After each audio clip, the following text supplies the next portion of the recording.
it's not always about getting 75 or 100 or 300 rentals and making tons of money, but just 2 or 3 could really have a life altering effect in a good way for you.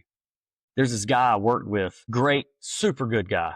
He worked at this company that I worked at, and he had a wife that was sick. She had gotten cancer. He had a daughter that was special needs. And I talked to him one morning and I said, how's your wife doing? He said, she's not doing great. I've had to bring in a nurse or to take care of her. And she used to take care of our daughter, but now she can't because she's sick. So I'm hiring someone to take care of her. He says, I want to leave and take care of my wife and daughter, but I need insurance. And my 401k doesn't really provide me enough income to do all the lifestyle that I need and insurance. And anyways, we fast forward about 4 weeks, I guess it was, his wife passed away. And then maybe a year after that, out of the blue, his daughter passed away. And I just thought to myself, 40 hours a week, every week, maybe 50, 60 hours a week, whatever it is, of time that he'll never get back with his wife or his daughter. And if he had bought 2 or 3 little single family houses 30 years ago, they could be paid for free and clear. They would have appreciated like crazy. They would probably be cash flowing like crazy. And he could have used those rentals to pay for his insurance and then use the 401k or whatever to pay for his groceries and his bills or whatever. And he could have walked out of his job. He was old enough to retire. Welcome to the Real Estate Pros Show, where we interview real estate investing professionals from coast to coast, as well as the service providers that serve the real estate investing industry. Our goal is simple: share what's working now to help you improve and scale your business to the next level and meet the pros that can help you get there. Real Estate Pros is powered by Investor Fuel, America's leader in helping real estate investors and professionals build the business you need to live the life you've always dreamed of. Let's start today's show. Property insurance for real estate investors doesn't have to be difficult, but it does need to be there to protect you when you need it. MyInvestorInsurance.com not only provides insurance at 15 to 30% cheaper than traditional agencies, it's built specifically for real estate investors like you. You can set up an account in about 2 minutes, get quotes on properties, turn on and turn off insurance for your fix and flip or rental properties in around 2 minutes without having to talk to anyone directly, all through our portal. There's no better way or faster way to make sure you've got the coverage you need to protect you, and no more lengthy policies either. Once you're set up, you're billed monthly and prorated by the day for however long your policy is active. It's powered by MSI, the third largest independent MGA, with 1.5 million customers and more than $1 billion in cumulative premiums written. Get set up today in about 2 minutes at myinvestorinsurance.com/fuel.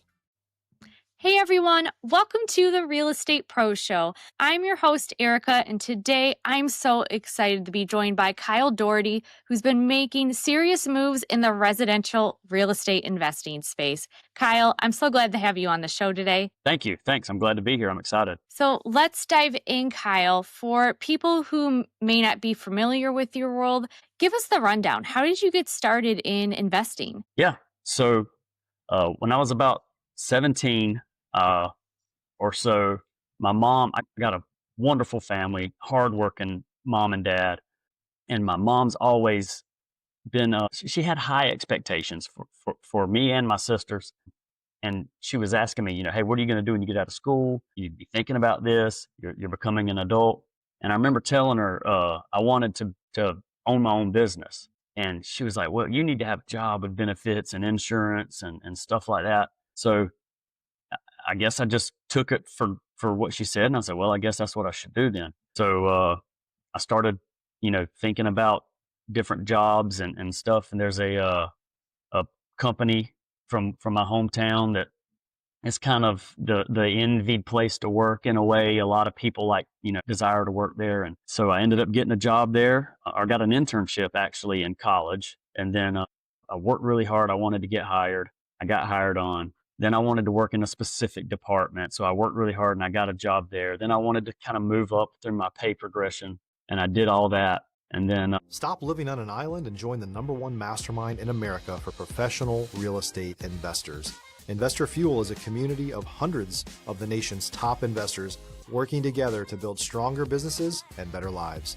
In addition to the amazing community of real estate investors acting as a board of advisors for one another, Investor Fuel members have access to 100% funding on purchase and repairs for our members only, a health insurance program, and benefits and discounts that more than pays for the membership of most of our members, meaning it's actually costing you money to not be a member of Investor Fuel.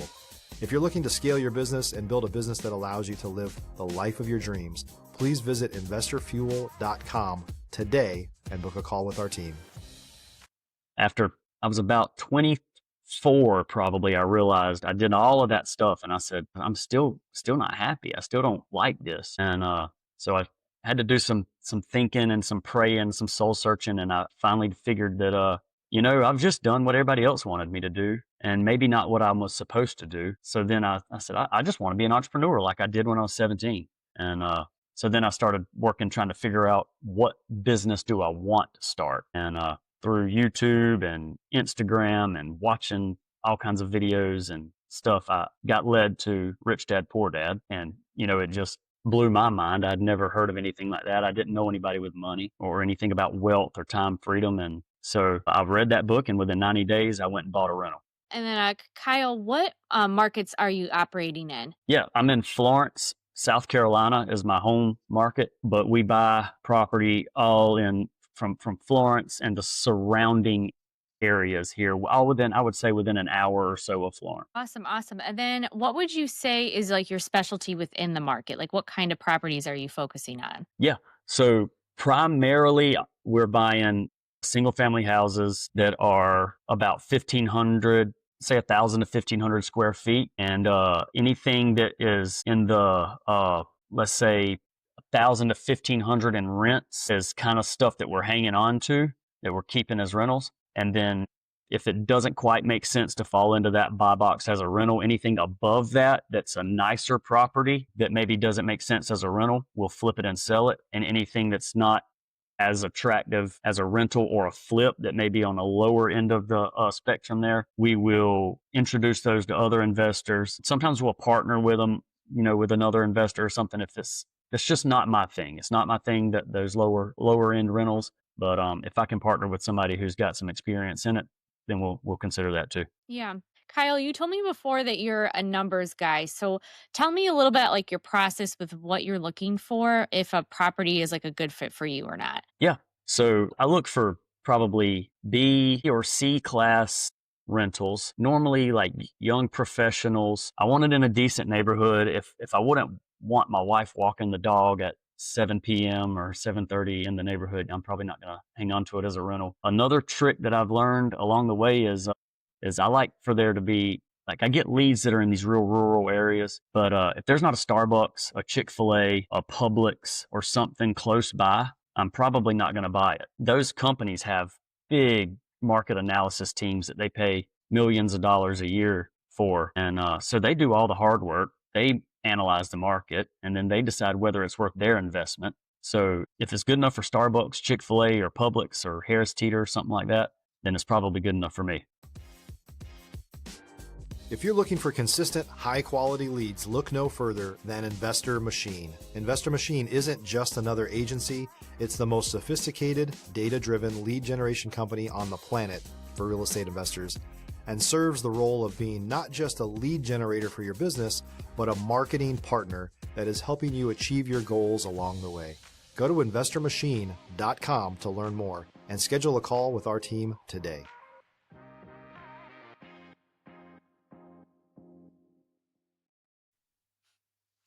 Yeah. And as I'm sure you know, the market is competitive too. How do you source your deals to get something before another person might find it? Yeah. So I do all kinds of different marketing. We do direct mail, cold call, and I'm cold calling right now. It's me. So it's not, some strange voice when someone picks up the phone. They pick up the phone and I say, "Hey, my name's Kyle Doriety. I live probably 15 minutes away from this property, whatever. I'm not here to blow your phone up. I'm not really a telemarketer. I'm just curious. Are you interested in selling? And if you're not, that's fine. I won't bother you."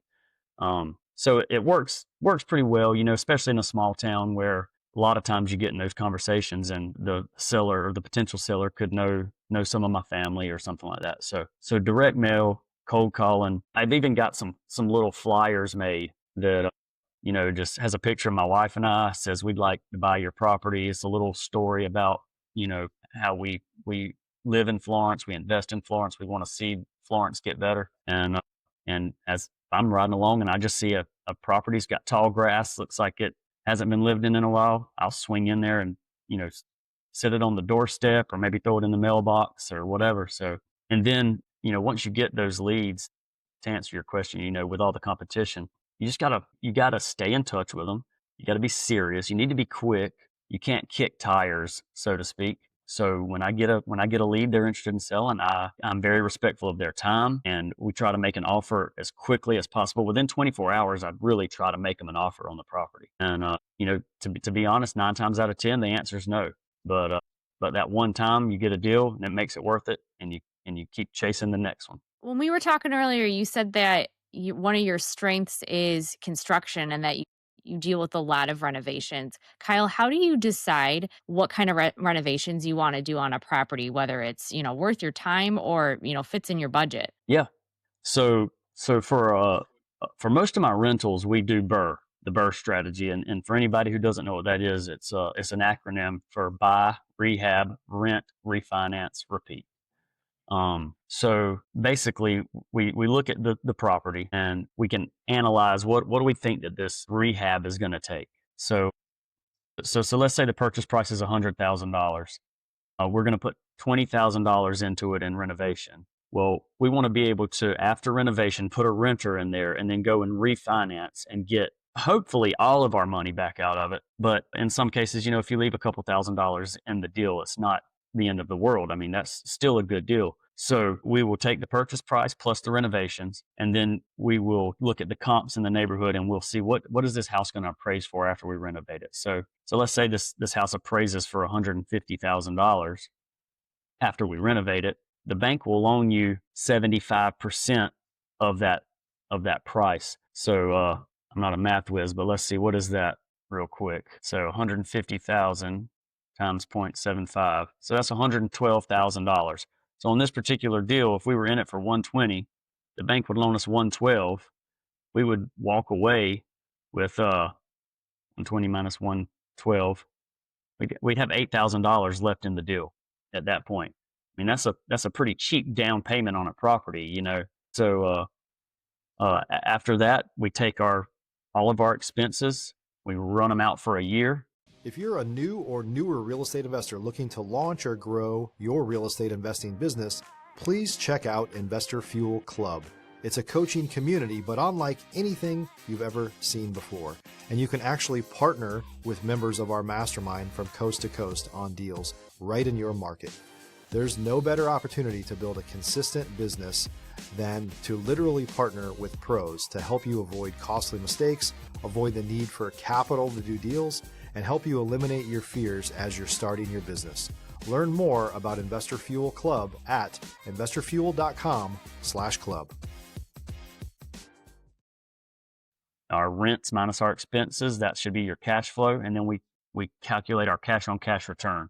We're normally looking for 12 to 15% cash on cash return and a minimum of $200 a month in pure cash flow after all expenses. So that was a long-winded, detailed way of answering your questions. Just trying to give some value and help as much as I can. So that's exactly what we do. Yeah, that's the kind of stuff we love to hear. And, having that process, it protects you in terms of having a good deal and a worthwhile investment. But let's talk about when things go sideways. Has there ever been a property that you were working on or a deal and you had to pivot fast, do something totally different? Any challenges like that along your journey that you'd like to share? Sure, I've definitely had challenges. I mean, real estate's pretty forgiving. I don't think a lot of people realize that, but in my experience, I mean, there's been times I've gone over budget and, I didn't blow the budget by thousands of dollars, or tens of thousands of dollars, but maybe I went a little over budget. And, we sit back and we run our numbers, and maybe the return doesn't look as good as we wanted. And at this point you're already in the deal and you're going to rent it out.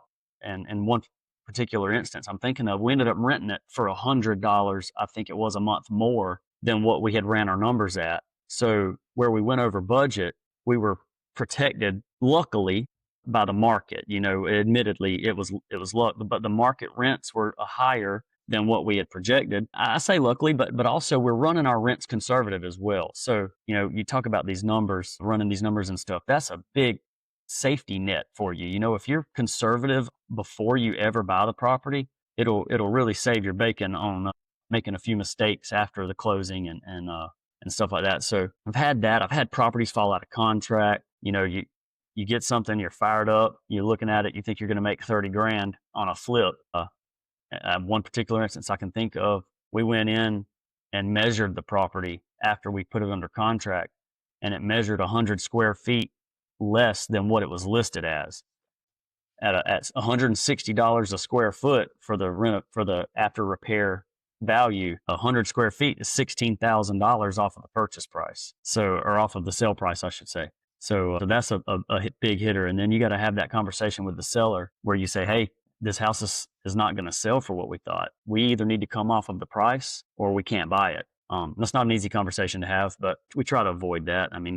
But it's part of the game. I think you got to fall down and scrape your knees a little bit to ever really learn to ride the bicycle, so to speak. Yeah, absolutely. Kyle, what kind of advice would you give someone who's new to investing and they're working on their first deal, or I should say they're trying to get that first deal? Yeah. So to start with, I would say take action.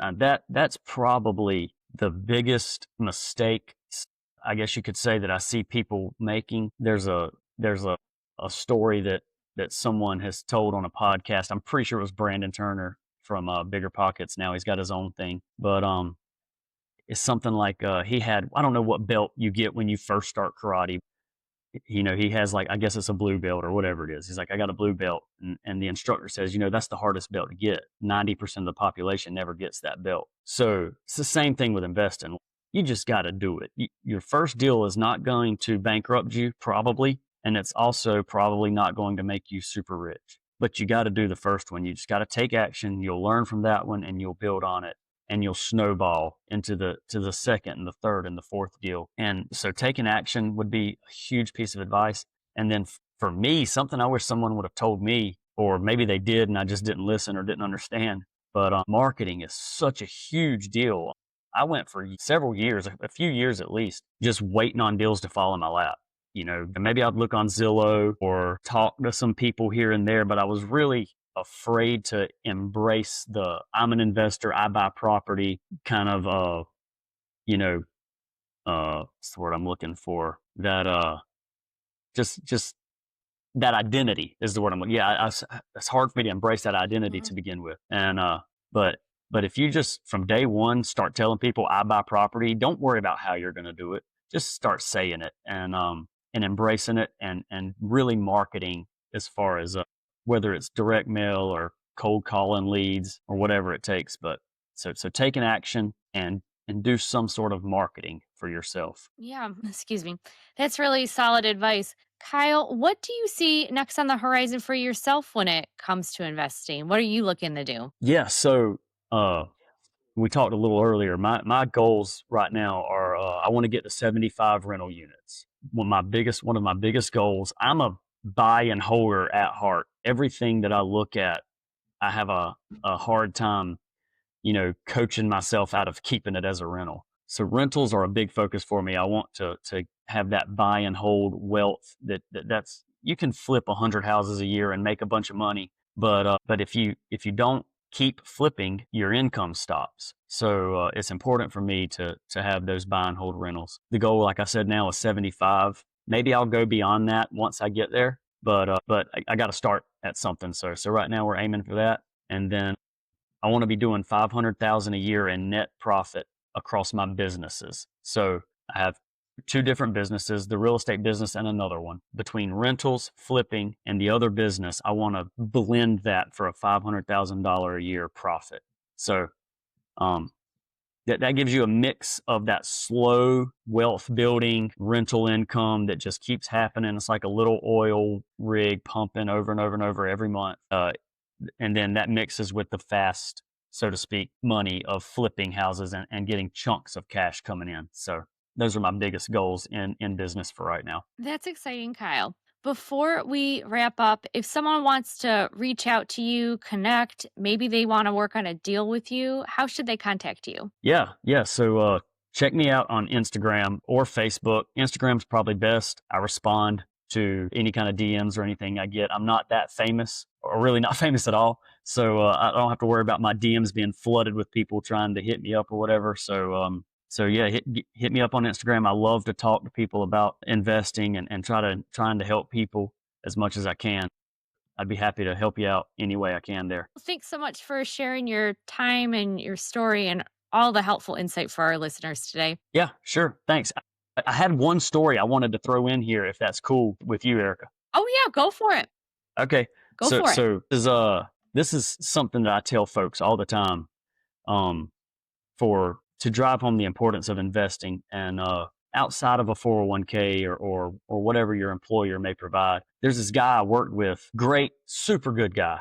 He worked at this company that I worked at, and he had a wife that was sick. She had gotten cancer. He had a daughter that was special needs. And I talked to him one morning and I said, how's your wife doing? He said, she's not doing great. I've had to bring in a nurse or to take care of her. And she used to take care of our daughter, but now she can't because she's sick. So I'm hiring someone to take care of her. He says, I want to leave and take care of my wife and daughter, but I need insurance. And my 401k doesn't really provide me enough income to do all the lifestyle that I need and insurance. And anyways, we fast forward about 4 weeks, I guess it was, his wife passed away. And then maybe a year after that, out of the blue, his daughter passed away. And I just thought to myself, 40 hours a week, every week, maybe 50, 60 hours a week, whatever it is, of time that he'll never get back with his wife or his daughter. And if he had bought 2 or 3 little single family houses 30 years ago, they could be paid for free and clear.